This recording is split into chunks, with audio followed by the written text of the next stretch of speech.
بسم اللہ الرحمن الرحیم۔ جس طرح چہلم کے دن کے بارے میں مورخین اور ارباب مقاتل کے درمیان اختلاف پایا جاتا ہے، اسی طرح امام عالی مقام کے سر اقدس کے مقام دفن کے متعلق بھی تاریخ میں بہت بڑا اختلاف پایا جاتا ہے۔ البتہ ہم ان تمام مقامات کو بیان کریں گے تاکہ ہمارے سامعین کے لیے صورتحال واضح ہو سکے۔ پہلا مقام جو مقاتل میں بیان ہوا ہے وہ یہ ہے کہ سر اقدس کو واپس کربلا لایا گیا اور اسے امام مظلوم کے بدن اطہر کے ساتھ ہی دفن کیا گیا۔ چنانچہ شیخ صدوق نے اپنی امالی میں اس روایت کو نقل کیا ہے کہ بیت المقدس میں جب بھی کوئی پتھر اٹھایا جاتا تو اس کے نیچے سے تازہ خون برآمد ہوتا، اور یہ سلسلہ اس وقت تک جاری رہا جب تک امام سجاد زندان میں رہے، اور جب آپ کو زندان سے رہا کر دیا گیا تو آپ سر اقدس کو واپس کربلا لائے اور اسے امام مظلوم کے بدن اطہر کے ساتھ دفن کر دیا۔ اسی بات کو سید مرتضیٰ نے اپنی رسائل میں، نیسابوری نے اعلام الورا میں، سید ابن طاؤس نے ملحوف میں، ابو ریحان بیرونی نے الآثار الباقیہ میں، شیخ بہائی نے توضیح المقاصد میں اور دیگر محدثین نے اس کو اپنی اکتب میں نقل کیا ہے کہ سر امام مظلوم کو واپس کربلا لایا گیا اور بدن اطہر کے ساتھ اسی قبر میں دفن کیا گیا۔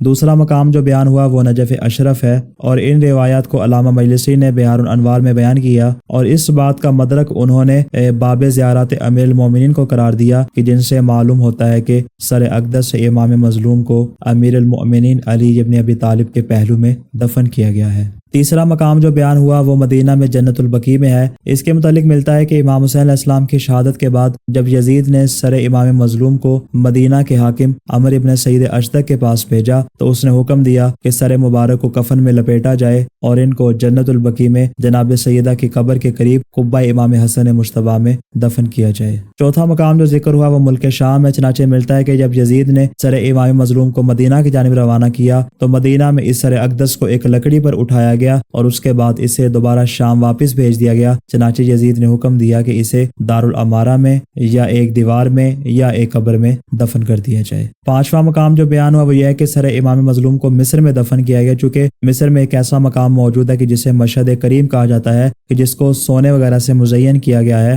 اور لوگ دور دراز سے آ کر اس مقام کی زیارت کرتے ہیں، اور ان لوگوں کا گمان یہی ہے کہ سر امام مظلوم کو اسی مقام پر دفن کیا گیا ہے۔ اگرچہ تاریخ میں کیل و کال اور اختلاف بہت زیادہ ہے، اور یہ 5 طرح کے مقامات بیان کیے جاتے ہیں کہ جن میں سے کسی ایک مقام پر امام مظلوم کا سر مدفون ہے، لیکن ان تمام اقوال میں وہ نظریہ اور وہ قول بہترین اور صحیح شمار ہوتا ہے جو ہم نے سب سے پہلے ذکر کیا، یعنی امام مظلوم کے سر اقدس کو واپس کربلا لایا گیا اور اس کو بدن اطہر کے ساتھ ہی قبر میں دفن کیا گیا۔ السلام علی الحسین وعلی علی ابن الحسین وعلی اولاد الحسین وعلی اصحاب الحسین۔